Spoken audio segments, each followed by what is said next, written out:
Buenas tardes. La Biblia dice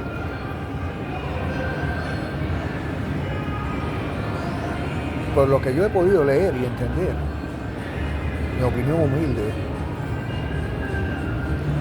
es que hace énfasis en que debemos estar seguros de que no estamos descuidando,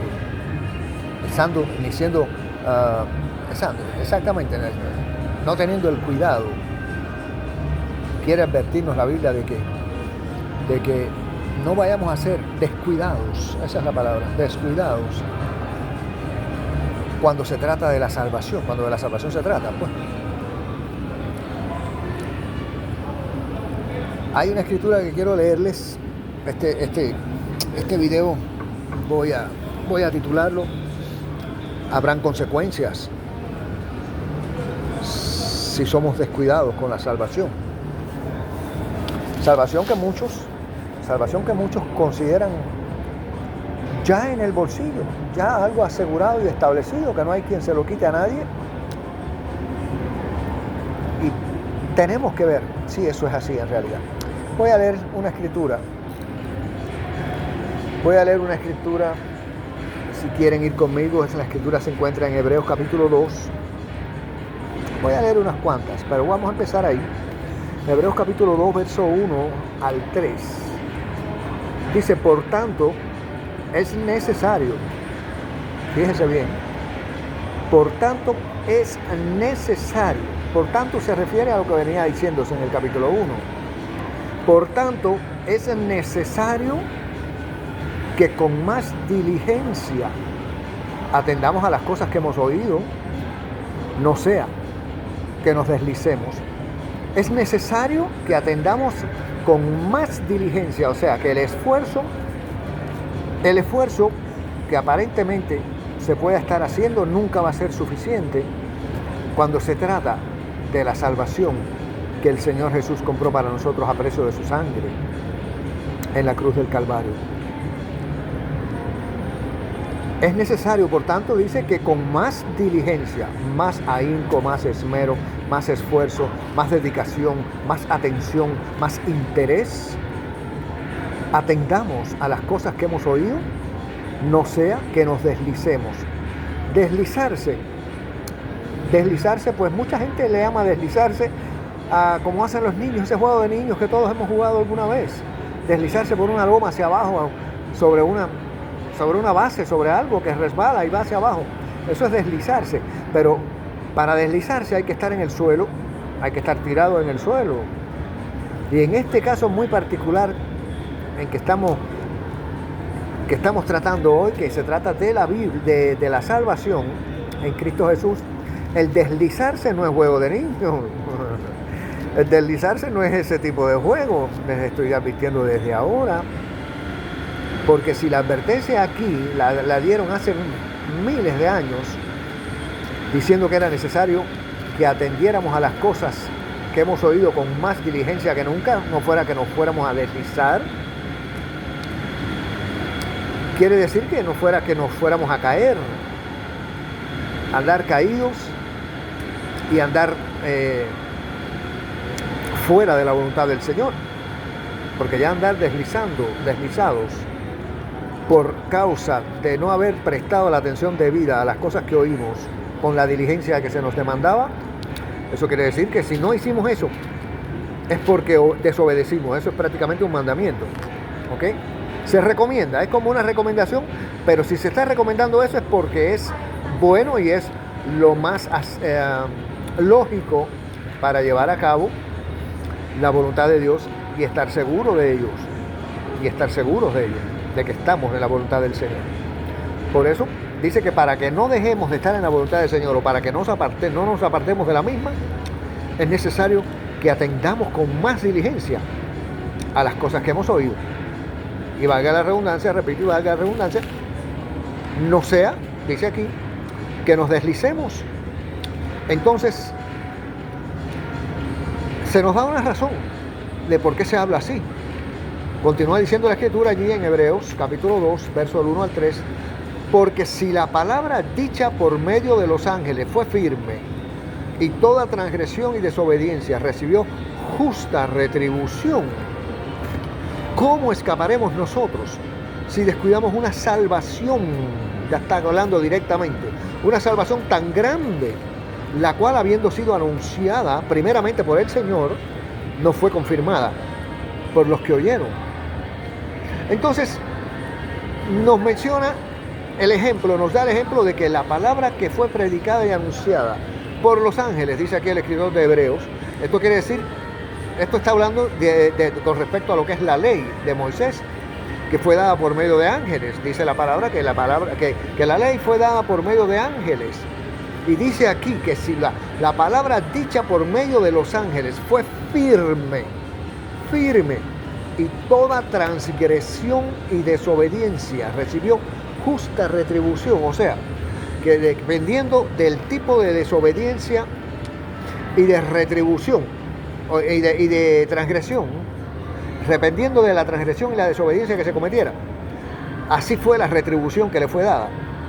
Dice la palabra en otro lado que lo que el hombre siembre, eso va a cosechar. ¿Ok? Si se cosecha, o si se siembra para el espíritu, se cosecha vida, pero si se siembra para la carne, se cosecha muerte. Entonces aquí dice que las transgresiones y las desobediencias que cometieron y llevaron a cabo, en este caso los israelitas, que fue a quien se les dio la ley, dice que toda la transgresión y desobediencia que ellos cometieron recibió justa retribución, o sea que le fue dado el pago por lo que hicieron, ¿ok? Por la desobediencia y por la transgresión que cometieron. ¿Y cuál es el pago, según la Biblia, de la transgresión y la desobediencia y el pecado? La muerte. Dice que la paga del pecado es la muerte. Esta gente murieron físicamente. Y en esto, los judíos, dice la Biblia en 2 de Corintios capítulo 10, que todo lo que a ellos les sucedió y quedó plasmado y grabado para ayudarnos a nosotros a ver cómo fue que les fue a ellos y para aprender a no cometer los mismos errores que ellos cometieron. Entonces,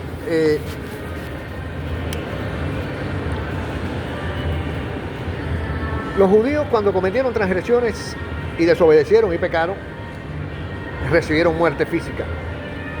Se habla claro en la Biblia de que el mismo Pablo, en esta misma escritura que cité de 2 de Corintios, capítulo 10, él dice que el premio era entrar a la tierra prometida y que esta gente, por dudar, fueron 23,000 creo que cayeron en un día en el desierto. Esta gente no entraron a la tierra prometida. Esto es simbólico de no haber sido salvos, ¿ok? Porque Dios no hace acepción de personas. Eso sí les digo. Dios no hace acepción de personas, porque sea judío y sea descendencia de Abraham, si no aceptó los términos de Dios,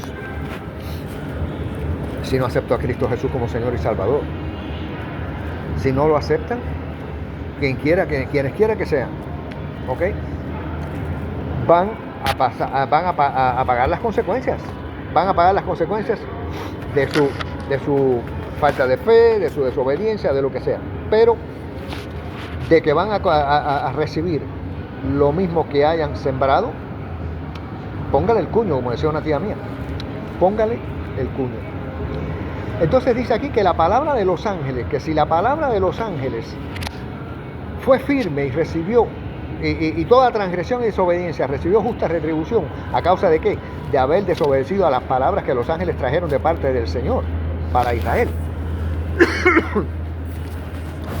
Dice entonces aquí una pregunta que hace el escritor de Hebreos: ¿cómo escaparemos nosotros si descuidamos una salvación tan grande? Ya cuando habla de esta salvación se está refiriendo a la salvación en Cristo, ya directamente hablando del Evangelio y de la salvación en Cristo el Señor. ¿Cómo escaparemos nosotros si descuidamos una salvación tan grande? ¿Ok?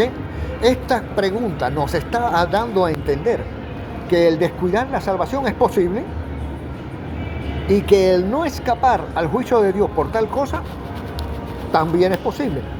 Si uno, por descuidar la salvación, entra a ser recipiente del juicio de Dios, ¿ok? por no atender a las cosas que con más diligencia a las cosas que hemos oído, como dice el verso primero. Quiere decir entonces que la salvación que nosotros gozamos y en la que vivimos diariamente, mientras andemos en la voluntad de Dios, puede ser descuidada. Quiere decir esto que si andábamos en la voluntad de Dios y ya estamos descuidando la salvación, quiere decir que ya no andamos en la voluntad de Dios completa y perfecta como podemos hacerlo, porque sí es posible, siempre repito esto, porque si no sería de por gusto el que yo estuviera haciendo esto aquí. Si la Escritura no dijera, por ejemplo, en Filipenses 4:13, que todo lo puedo en Cristo que me fortalece, todo incluye el que yo pueda vivir 100% en victoria absoluta, en contra del pecado y sirviéndole al Señor, haciendo la voluntad de Dios y encaminando a la luz del Evangelio y de su palabra. Entonces,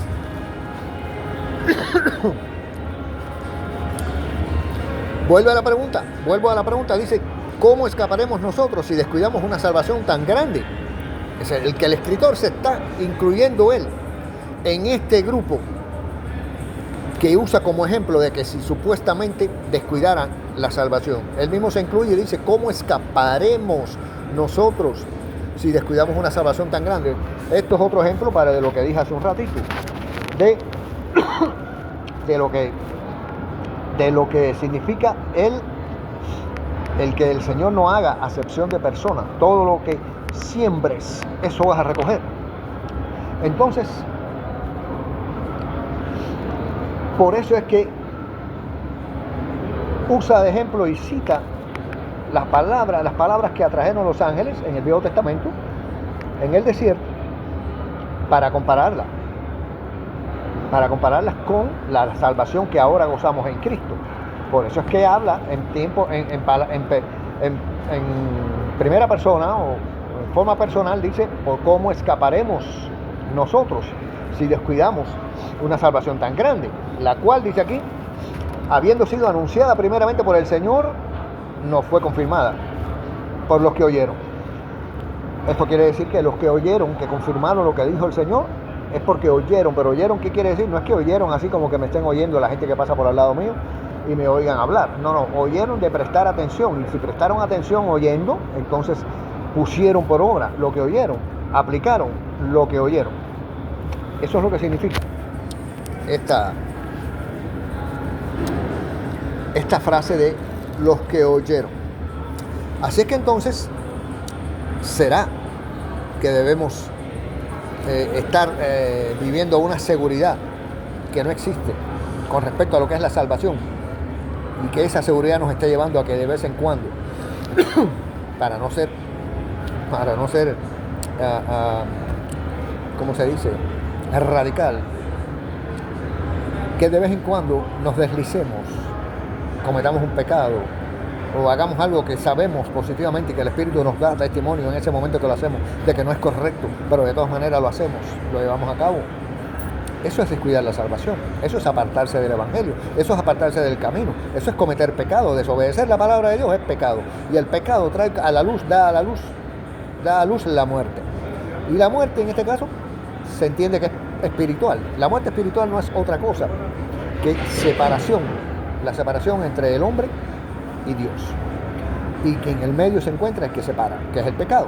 Si el pecado nos trae la muerte espiritual, que es separación de Dios, si estábamos en Cristo y cometemos un pecado, automáticamente que cometimos ese pecado porque cedimos y voluntariamente, conscientemente cometimos el pecado, nos separamos de Dios. Y si nos separamos de Dios, ¿para qué cielo vamos? ¿Y qué salvación tenemos? ¿En qué camino de salvación andamos? Si estábamos en el camino y cometimos un pecado. Para volver al camino, hay que arrepentirse, hay que reconocer el pecado, tiene que estarnos doliendo de verdad, tenemos que estar arrepentidos porque el Señor mira el corazón. Salmo 7:9 y Apocalipsis 2:23. ¿Okay? El Señor mira el corazón. Acuérdense que también puedo citarles otra, aparte de esas dos que acabo de dar ahora, Apocalipsis 2:23 y Salmo 7:9. Podemos hablar también de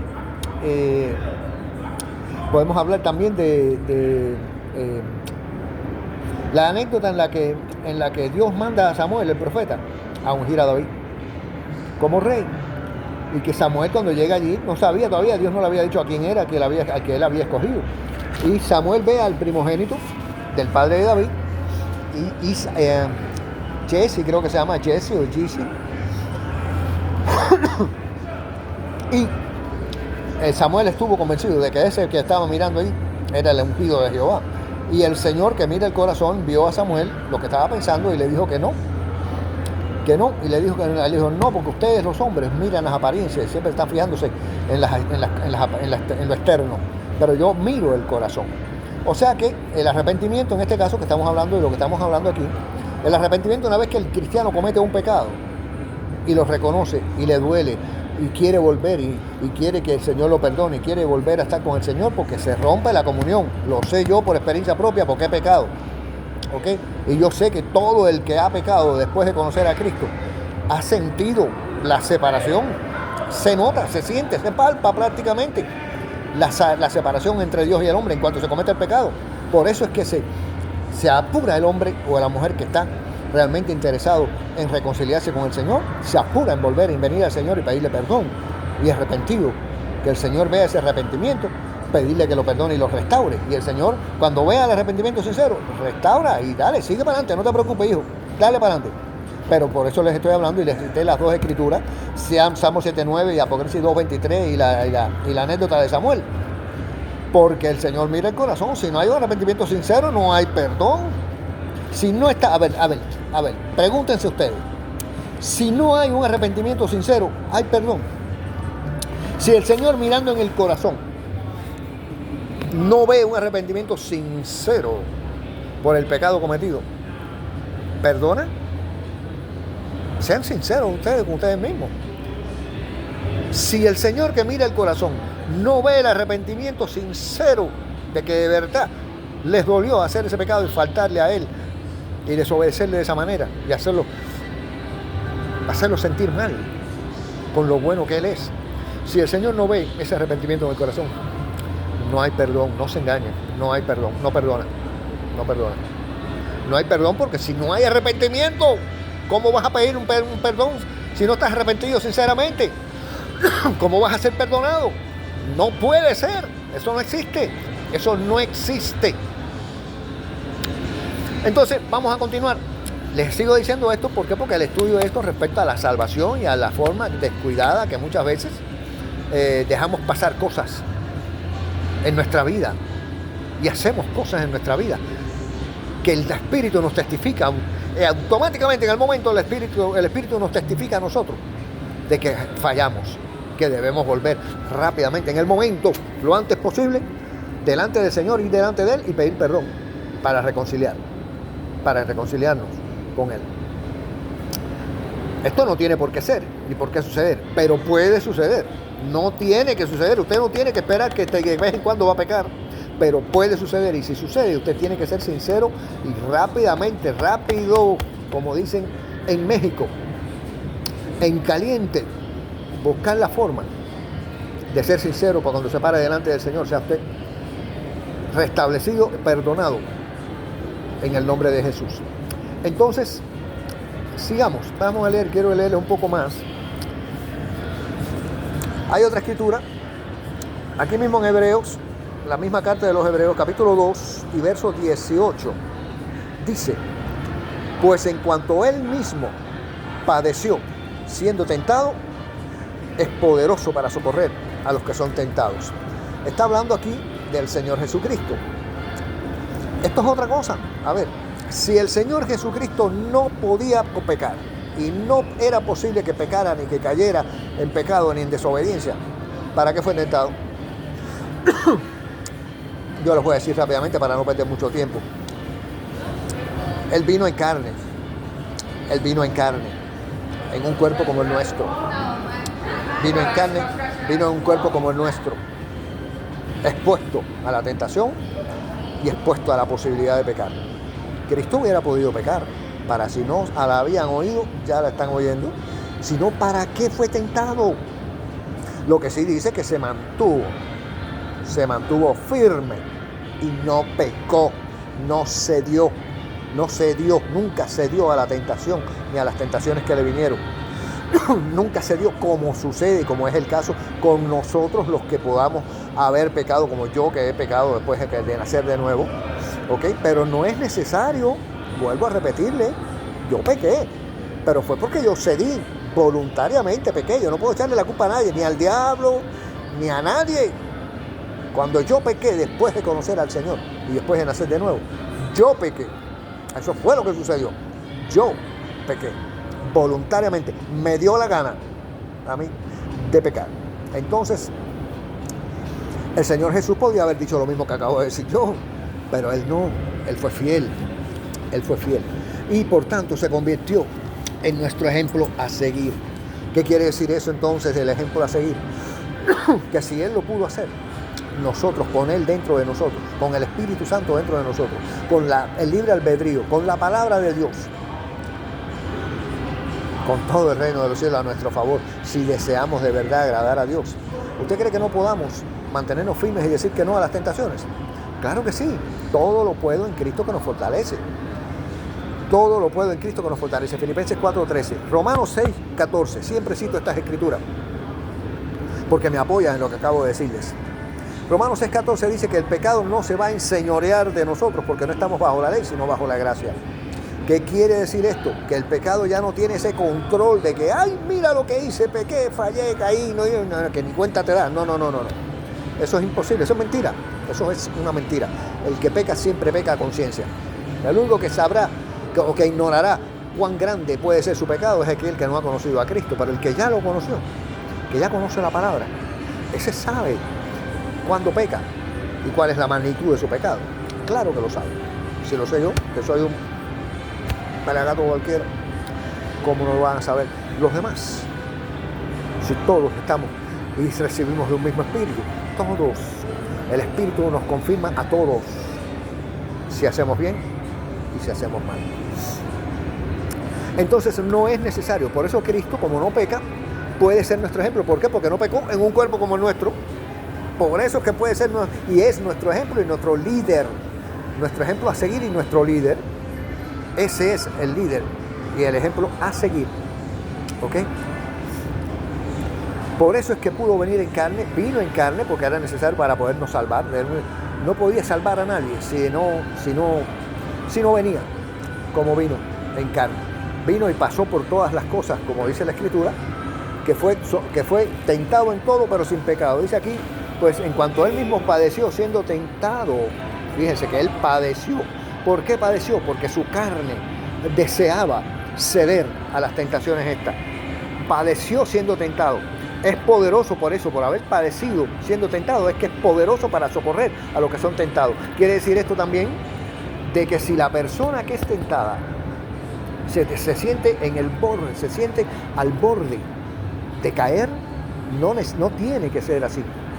Dice que el Señor es poderoso para socorrer a los que son tentados. Hay que de verdad, de todo corazón, sinceramente, que Él lo pueda ver, pedirle socorro y ayuda para que lo ayude y salga a salir de la tentación. Y el Señor dice aquí que así como Él fue tentado y sufrió y padeció por siendo tentado, que también es poderoso para socorrer a los que somos tentados. Quiere decir esto que cuando somos tentados y pedimos su ayuda, Él viene en nuestra ayuda y nos liberta. Nos libera, de la forma que sea. Usted se va dando cuenta a medida que va pasando el tiempo y usted está involucrado e inmiscuido en todas las batallas que vienen sobre la vida de los cristianos. Usted se va a ir dando cuenta por el uso de los sentidos en el discernimiento del bien y del mal. Usted se va a ir dando cuenta de cómo es que llega la ayuda del Señor, de qué manera, las cosas que usa, las personas que usa. Se queda maravillado, yo me quedo maravillado, y con todo eso que cada vez es más, se vuelve más intensa la batalla, pero más grande se hace la gracia del Señor para con nosotros, los que queremos mantenernos firmes, caminando a la luz de su rostro, a la luz de su palabra. Por eso es que Él se cita aquí que fue tentado en todo, pero no cometió pecado. Y como no cometió pecado, que sufrió y padeció siendo tentado, dice que también es poderoso porque sabe y entiende qué cosa es la tentación y qué es lo que se siente. Por eso dice que es poderoso para socorrernos a la hora de la tentación, para que salgamos de ella si queremos salir. Porque si estamos haciendo un esfuercito, pero más bien estamos siendo llamadas nos llama la atención demasiado, es posible que hagamos así y caigamos de la firmeza y cedamos a la tentación. Ahí es donde viene el pecado. Que de esto no voy a hablar ahora, pero Santiago capítulo 1, versos 12 al 15, ahí el apóstol habla y explica la metamorfosis que sufre el hombre de Dios desde el momento que es tentado en su concupiscencia hasta que peca. O si no peca, porque dice la palabra, creo que es el mismo Santiago capítulo 1, no me acuerdo el verso cuál es, que dice, bienaventurado el varón, creo que es el verso 12, bienaventurado el varón que soporta la tentación. ¿Qué quiere decir esto? Que el soportar la tentación, que significa mantenerse firme sin pecar, el no ceder a la tentación. Dice que bienaventurado es el varón que soporta la tentación. O sea que el soportar, el mantenerse firme es posible. ¿Ok? El mantenerse firme es posible. Y los varones, eso incluye mujeres y todo, que se mantienen firmes, que pelean y que dicen que no a las tentaciones, esos existen también. ¿Por qué? Porque es posible, porque si Cristo en Mateo 5:48 manda al pueblo y le dice, sed pues vosotros perfectos como vuestro Padre que está en los cielos es perfecto, ¿cómo va Cristo a mandar una cosa como esa? Si no se puede, ¿cómo va a hacerlo? ¿De qué manera? ¿Por qué razón haría Cristo eso y mandaría a la gente, le daría un mandamiento como ese? Si no podemos, si no vamos a poder nunca hacerlo. O sea que sí se puede, ¿ok? Si el Señor lo manda, es porque sí se puede. Vamos a leer un poquito más. El mismo Hebreo capítulo 3, verso 1. Esto para darles una entradita de lo que es con respecto al esto de los apostolados y los apóstoles y lo tanto que tanto. Aquí dice Hebreos 3:1, Jesucristo, apóstol y sumo sacerdote de nuestra profesión. Él es el único apóstol de nuestra profesión. ¿Cuál es nuestra profesión? El ser cristiano. Ahí estamos, eso es lo que estamos profesando y estamos supuestos a profesar en la vida cristiana. Y dice que nuestro único apóstol, el único apóstol existente que tenemos es Cristo, el mismo Señor Jesucristo, y que es el sumo sacerdote al mismo tiempo de nuestra profesión.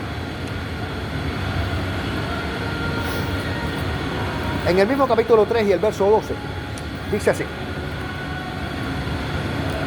cuidado que no tengan corazón malo de incredulidad para apartarse del Dios vivo. Para usted apartarse del Dios vivo, usted tiene primero que haber estado con el Dios vivo. Usted no puede apartarse de él si nunca ha estado con él. O sea, que estamos hablando de que usted ha sido salvo, es salvo, y de pronto se aparta del Dios vivo. ¿Por qué se aparta? Como único usted se aparta es por causa de ceder a las tentaciones y de pecar. Corazón malo de incredulidad, dice aquí. Es el ejemplo que dan del pecado que dan. El ejemplo del pecado que se puede cometer. Ser incrédulo. El ser incrédulo significa que usted ya, lo que ha estado viviendo, la guía que ha estado usando para vivir, ya usted no está creyendo en ella. O por lo menos con su actitud de ceder tan fácilmente a las tentaciones, está demostrando que ya no le está prestando, no le está poniendo toda la fe suya a lo que la palabra del Señor le afirma a usted que sucedería si usted se mantiene fiel. Entonces, por tanto, usted está siendo tentado, está dejando que la tentación avance, está cediendo a la tentación y está pecando. Entonces, se nos recomienda aquí, se nos exhorta en el capítulo 3 de Hebreos, verso 12, a que no tengamos este corazón malo, ¿ok?, de incredulidad para apartarnos del Dios vivo. Se cita esta escritura, ya hablé de esta escritura, porque quiero que quede claro el punto que estamos estudiando con respecto a que si la salvación puede perderse o no se puede perder. Si descuidando la salvación no tenemos problema ninguno, aunque la descuidemos. Ese es el punto.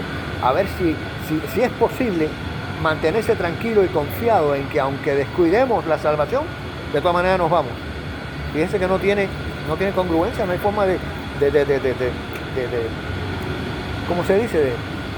De poner estas dos cosas juntas, no pueden ir juntas. No hay congruencia ahí. Usted, si está salvo, no va a descuidar la salvación. No puede estar descuidándola. Y si la está descuidando, entonces no es salvo. No es salvo. ¿Cómo va usted? Piense, ¿cómo va usted a estar descuidando la salvación? Pero va a seguir siendo salvo.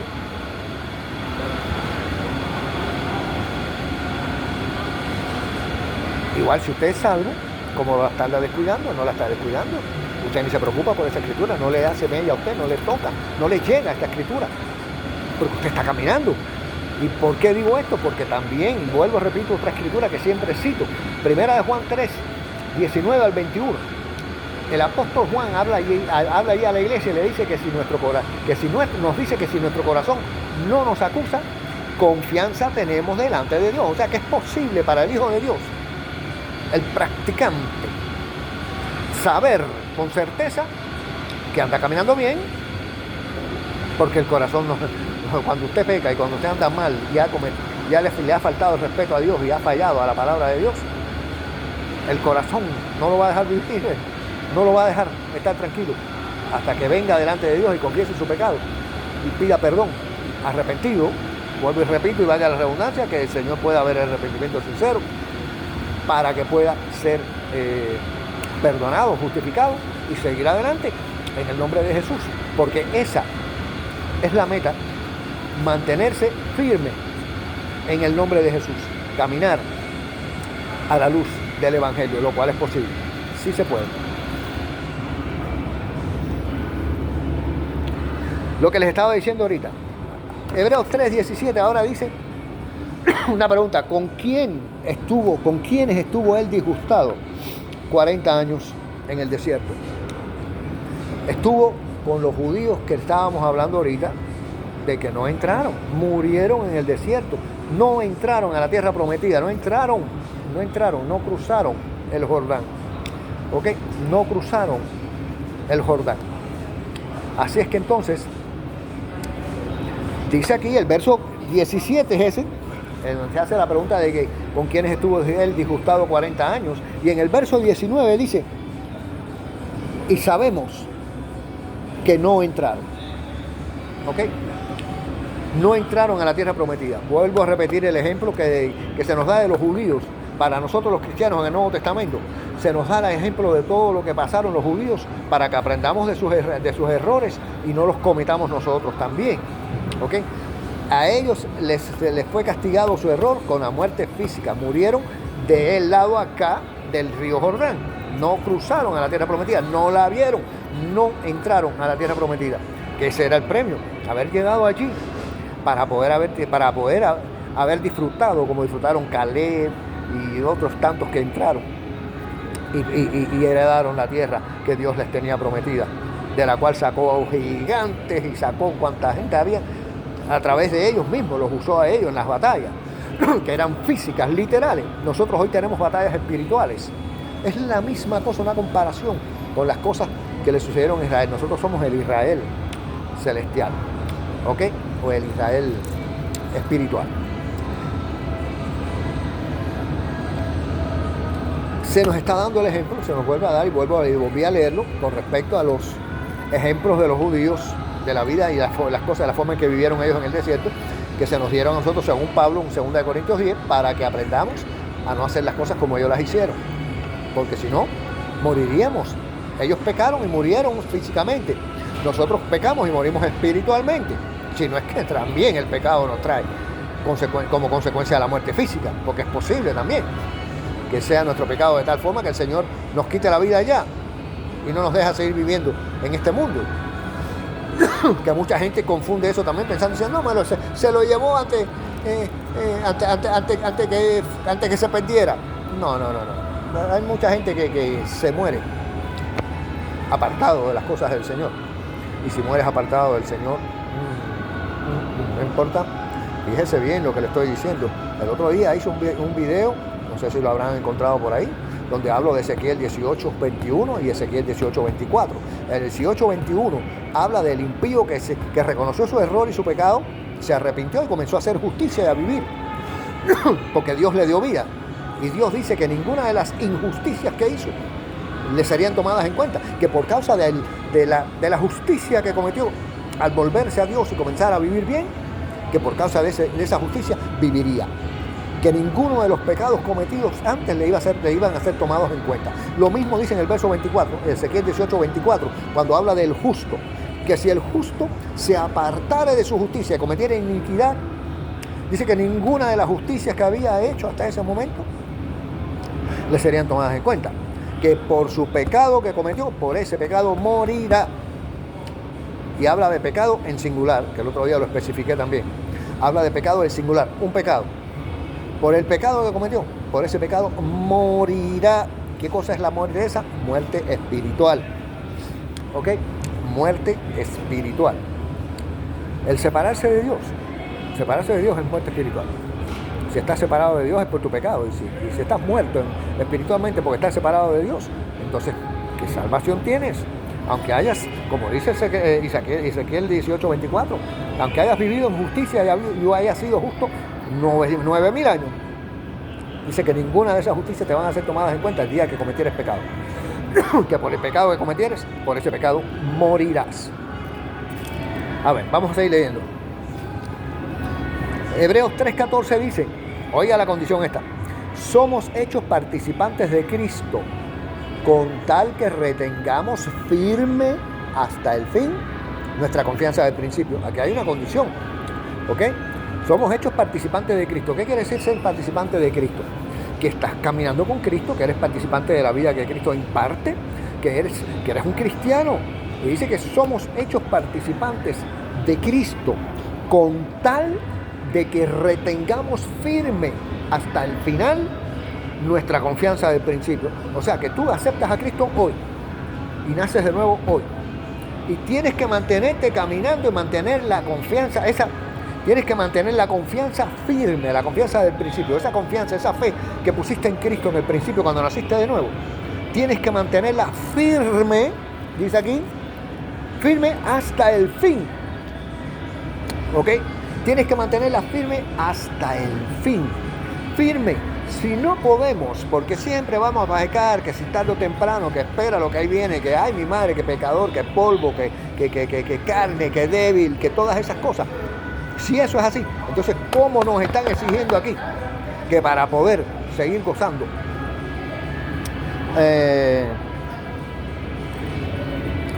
la participación en Cristo, para seguir gozando de la participación en Cristo, tenemos que mantener firmes hasta el fin nuestra confianza del principio. Si tenemos que mantenerla firme, se nos dice que así debe ser para poder seguir gozando de la participación en Cristo. Entonces quiere decir que mantenerla firme, la confianza del principio, ¿es posible? Es posible mantener la confianza del principio firme hasta el fin. Y no es solamente posible, es un deber. Se nos está mandando a mantener firmes hasta el fin nuestra confianza del principio. ¿Ok? Entonces, ¿qué quiere decir esto? Que si no fuéramos a mantener, si no mantuviéramos firme la confianza del principio, quiere decir que ya no estamos en Cristo.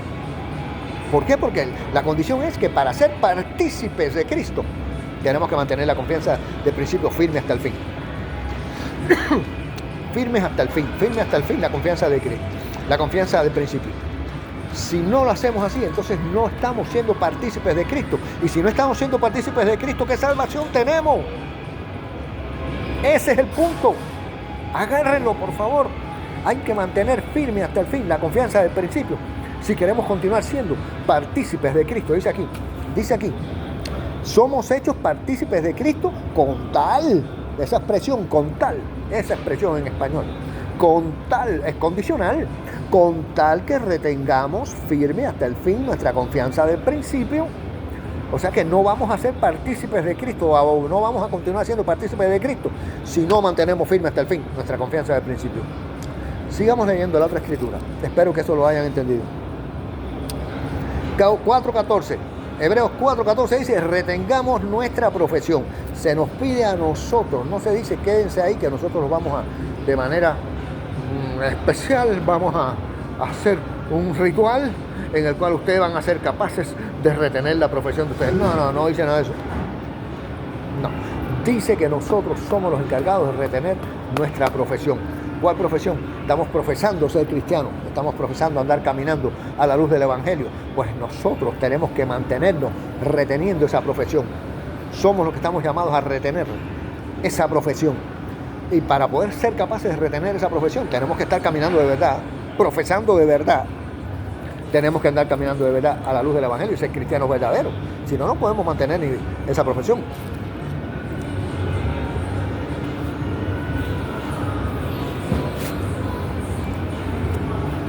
Y se repito una vez más aquí, estoy leyendo aquí la última escritura que les traigo, a ver si hay alguna más para aquí atrás. No. Con esta escritura vamos a terminar. Llevo 40 minutos, mi madre. Hebreos capítulo 4, verso 15 dice, aquí dice que tenemos un sumo sacerdote, Cristo, que puede compadecerse de nuestras debilidades porque fue tentado en todo según nuestra semejanza, pero sin pecado. Fue tentado en todo según nuestra semejanza, pero sin pecado. Cristo es nuestro líder y nuestro ejemplo a seguir, como dije anteriormente. Y ahora vino a la memoria mía una escritura, y con esto voy a terminar. Gálatas 5:1, ¿ok? Gálatas 5:1 creo que es, sí. Gálatas 5:1 dice, o es Efesios, no recuerdo. Chequen si es Efesios o Gálatas, pero es capítulo 5 y verso 1 que dice, sed pues imitadores de Dios como hijos amados.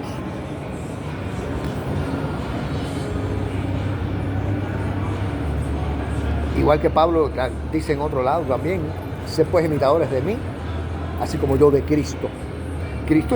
Pablo imitaba a Cristo y Pablo fue un hombre que obtuvo la victoria, ¿ok? Obtuvo la victoria y vivió una vida en santidad todo el tiempo desde que conoció al Señor Jesucristo. Eso se lo estoy diciendo antes de terminar, para especificarles, aclararles que no se dejen engañar nunca, como por el capítulo 7 de Romanos, donde creen la gente, la gran mayoría de los pastores reconocidos, diciendo que Pablo estaba allí, que el que habla, que lo que Pablo dice allí era porque él como cristiano estaba viviendo así en esa derrota diaria. No se dejen meter ese cuento, no es así. Cuando él dice, gracias sean dadas a Dios por Cristo Jesús, ¿quién me librará de este cuerpo de muerte? Porque ya Cristo lo libró. Si él está escribiendo en Romanos, ¿cómo va a andar todavía con el rabo entre las patas como un perro, asustado porque anda pecando y porque anda en pecado y porque anda que no puede hacer lo que quiere y porque, ay, mi madre, ¿qué me pasa? No, eso fue antes de ser cristiano. Cuando Cristo llegó a su vida se acabó. Porque si dice, ¿quién me librará de este cuerpo de muerte? Gracias sean dadas a Dios por Cristo Jesús. Entonces quiere decir que Cristo es el que lo libra. Y si él ya está escribiendo Romanos, ya es cristiano, entonces ¿de qué están hablando? ¿De qué vida derrotada hablan ustedes? Hablan esos supuestos maestros de las Escrituras. Cuando quieren decirle y a enseñarle y le enseñan a la gente que Pablo, que el capítulo 7 de Romanos Pablo está hablando de su pobre vida derrotada y su vida perruna con el rabo entre las patas. Así es que recuerden, hay que guardar y cuidar nuestra salvación con temor y temblor. Otra escritura, Filipenses 2:12. Póngase al tanto para eso, para usted saber y tener certeza de que anda caminando a la luz del Evangelio. Agarre su Biblia y coma Biblia. Dice que la palabra de Cristo mora en abundancia en todos nosotros. Creo que es Colosenses 3:16. La palabra de Cristo mora en abundancia en todos nosotros, enseñándonos unos a otros y exhortándonos unos a otros con salmos y cánticos e himnos espirituales. ¿Okay? La palabra de Cristo mora en abundancia en nosotros. Lo único que puede librarle de la muerte y del pecado es la palabra de Dios aplicada en su vida. Aplíquela y llénese de ella. En el nombre de Jesús, muchas gracias por el tiempo dispensado.